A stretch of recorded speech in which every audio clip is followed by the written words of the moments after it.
A man has been jailed after attempting to rape a woman in her home in Hackney. Karen Pullock, 37, from Hackney, was jailed for 12 years at Wood Green Crown Court on Friday the 19th of May. Mr. Pullock pleaded guilty in January to the attempted robbery, attempted rape, and sexual assault and threats to kill. In a statement, the victim said, "There are days I struggle to get out of bed, not recognising the person I once was. I wonder what the point is, where I no longer have the confidence to live like I used to. I live in a city like London, and to constantly be in fear feels hopeless. I'm a grown woman who is now scared of the dark.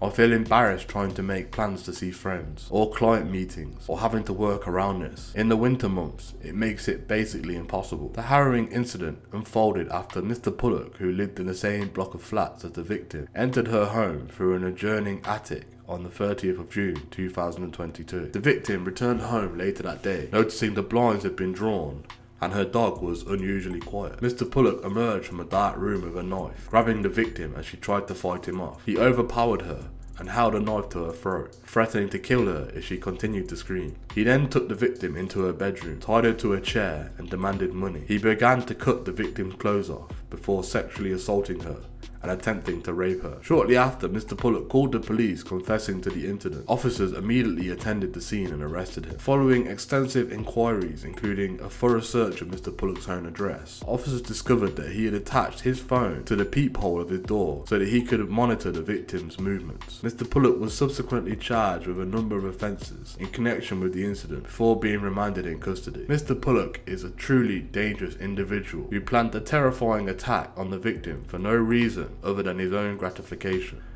I'm glad that he pleaded guilty and spared the victim from having to relive the experience at court, Detective Sergeant Matthew Cooksey said. "We are working hard to prevent violence against women and girls, and we will continue to remove these dangerous offenders from the streets of London." Sexual Offensive Investigation Trained Officer PC Rita Stepanovini added, "Primarily, I would like to commend the victim for her bravery throughout the investigation and her willingness to attend court. I hope this result will provide some respite to the victim and allow her to begin to move forward from this awful attack."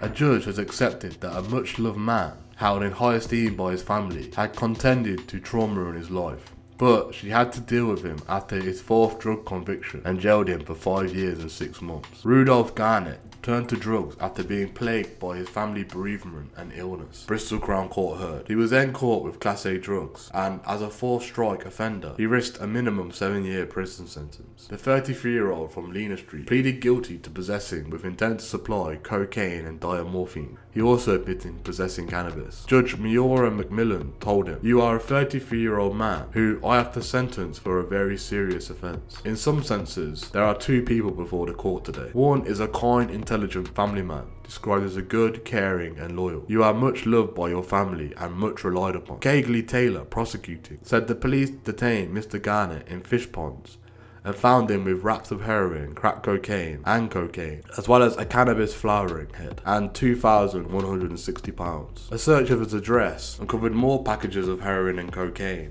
as well as weighing scales, food wraps, and £2,560 cash. In total, Mr. Garnett was found to have drugs with a street value of £15,000 and cash totaling £4,720. He made no comment when interviewed and asked for a previous possession of cannabis with intent to be took into consideration. Chloe Griggs, defending, said there was exceptional circumstances in the case. She said her client had an extremely hard start in life who turned to drugs for escapism. The court heard after a relationship split, Mr. Garnett turned to drugs and was jailed, but suffered the bereavement of a child as well as significant illness of his mother and the loss of his uncle, who had been a father figure to him. Miss Griggs told the court he had to endure a combination of trauma and tragic circumstances. He had no chance of resisting the temptation of drug use. He was never a commercial level dealer.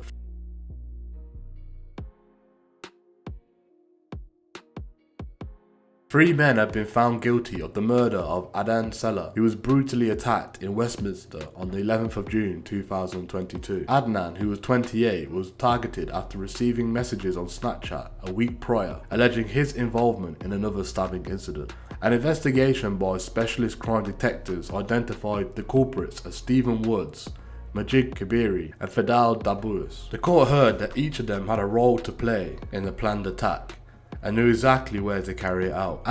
Adnan had been in contact with the man who was previously stabbed, and arrangements were made to meet in the Paddington area. On the day of the incident, as Adnan approached Sale Place, where the meeting was supposed to take place, Mr. Woods and Mr. DeBoss walked ahead and entered Junction Mews. CCTV footage captured the moment DeBoss passed Mr. Woods a knife. As Adnan entered the mews, Mr. Woods confronted him with a knife. A physical altercation ensued. Adnan attempted to flee but was caught by Mr. Woods and Mr. DeBoss, who continued the attack. Mr. Kabiri, who had been observing the fight, approached and delivered the fatal stab wound to Adnan's collarbone area. Despite efforts by doctors to save him, Adnan suffered severe brain injury due to the excessive blood loss and remained in a coma until his death on the 29th of December 2022. During an earlier court appearance on September the 8th, 2022, Mr. Woods and Mr. DeBoss pleaded guilty to violent disorder. Additionally, all three defendants pleaded guilty to a separate charge of carrying bladed articles, specifically knives. After a 22-day trial at the criminal court that concluded that on May the 12th, 2023, Mr. Woods, Mr. Kabiri and Mr. DeBoss were all found guilty of murder. They were scheduled to be sentenced at the same court on June the 27th. Detective Inspector Marcus Jones, who led the investigation for the Metropolitan Police's Specialist Crime Command, expressed his condolences to Adnan's family and acknowledged the pain they endured, listening to the details of their loved one's final moments. He hoped that the convictions would provide some comfort to the grieving family. The successful outcome of this case